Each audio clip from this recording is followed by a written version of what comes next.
Maqaan koo Dr. Elias Galaanan jedhama. As kolleejjii Barataa Nagelleessitti leenjisaa Dipaartimentii Animal Healthiti.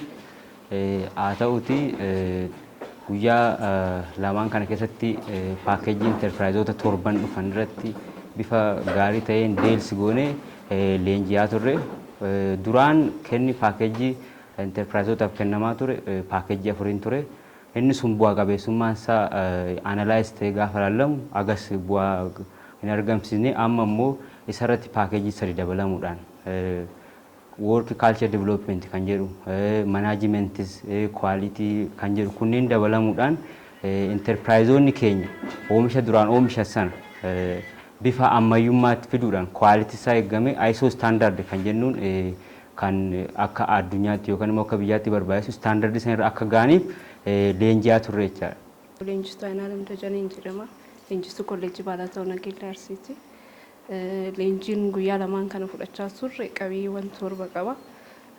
Sanniin irratti kanaan dura paakeejiiwwan ittiin leenjisaa turre paakeejii afur himaatatti leenjisaa turre amma immoo gara torbaa ol guddatee dhufeera. Duraan dursee maqaan koo Leenjisaa Ndaashoo Girmaa jedhama. Leenjisaa kolleejjii kanaati. Kolleejjii Barataa Nagelleessi jechuudha. Leenjiin baay'ee dansaadha. Paakeejingoota adda addaa irratti kallattii mootummaan kaa'een leenjii guyyoota lamaan kana fudhachaa turre haala mijataa fi haala bareedaan fudhachaa turre. Leenjiin kun baay'ee barbaachisaa fi tartiiboo leenjii irratti jijjiirama guddaa jedheen akka itti amana jechuudha. Maqaan koo Boonaa Bukuraa jedhama. Itti aanaa diinii fi abbaa adeemsa industirii eksteenshinii kolleejjii Barataa Nagelleessiiti. Jalqaba irratti kaayoon leenjii kanaa tarsiimoon mootummaa yeroodhaa gara yerootti ittiin boca mootummaan leenjistoota kanaaf leenjii kennaa. Leenjistoonni kun leenji'anii hawaasa bal'aa fi waldaalee maaxaa kenna bifa kaleessa turerraa akka ammayyaa'an waqtii wajjin deemuu akka danda'an itti yaadamee kan bocamedha. Maqaan koo Abdii Jiruu jedhama. Diinii kolleejjii leenjii teeknikaaf ogummaa magaalaa Nagelleessiiti.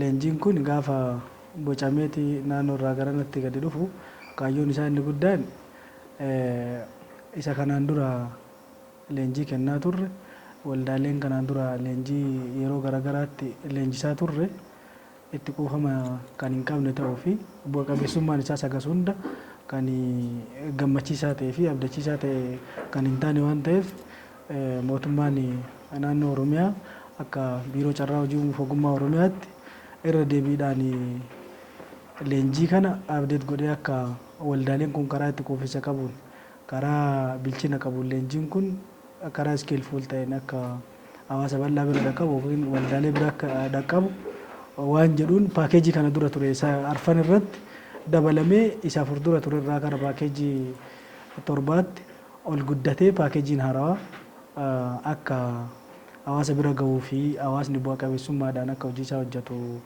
kan gad dhufedha. Kiyya Gammachuu Alii jedhama. Ogeessa dursaa garee TIA godina Lixaati. Asitti kan argamne paakeejii deeggarsa irratti leenjii guyyaa lamaaf kennamaa ture irratti sa'aatii gudunfaatitti argamne. Leenjiin kun guyyaa lamaaf kennamaa ture. Ogeessonni leenjistoonni kenna paakeejiin duraan afur ture. Amma almoos gara torbatti jijjiiramee paakeejii sana irratti leenjiin kennamaa jira. Leenjiin kun nuyi asirraa hubannee yeroo interpiraayizoota keenya bira deemu haala duraan baratame irraa adda kan ta'een kominikeeshinii gaarii kan jedhu kana soft skillii jalatti leenjii fudhataa turre. Akkasumallee developing work culture kan jedhu armaan dura interpiraayizoonni waliin gurmaanii kaanii osoo hojiitti seenin diigamaa turan.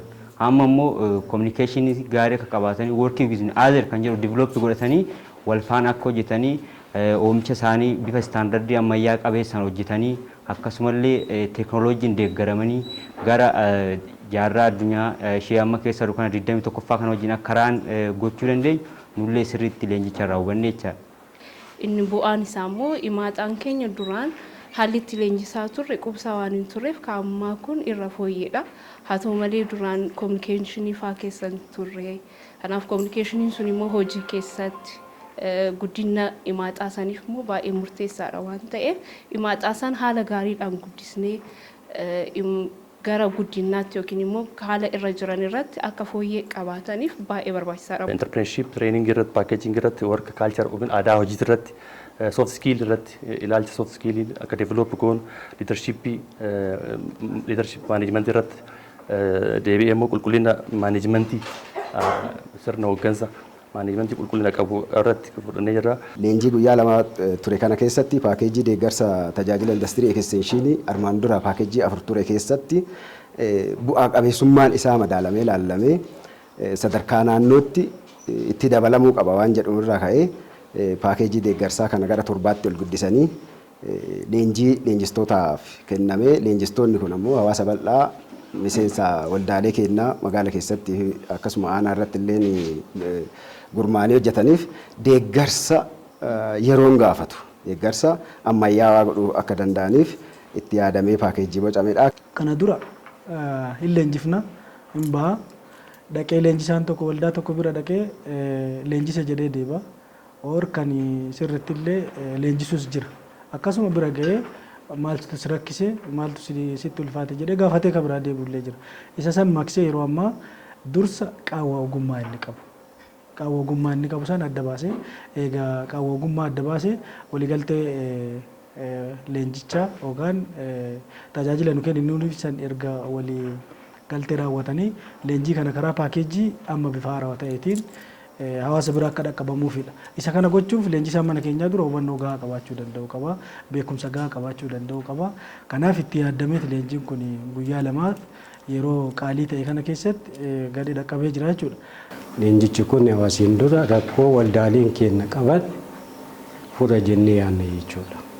Rakkoo waldaaleen dura qaban leenjiin kun ogummaa irratti kan xiyyeeffate ture amma immoo biizines aayidiyaa dabalatee waldaaleen keenya hojiitti galin dhimma interpreneurship irratti waldaalee akka argatan leenjiin kun leenjistoota keenya irratti jijjiirama guddaa fida jennee yaadna.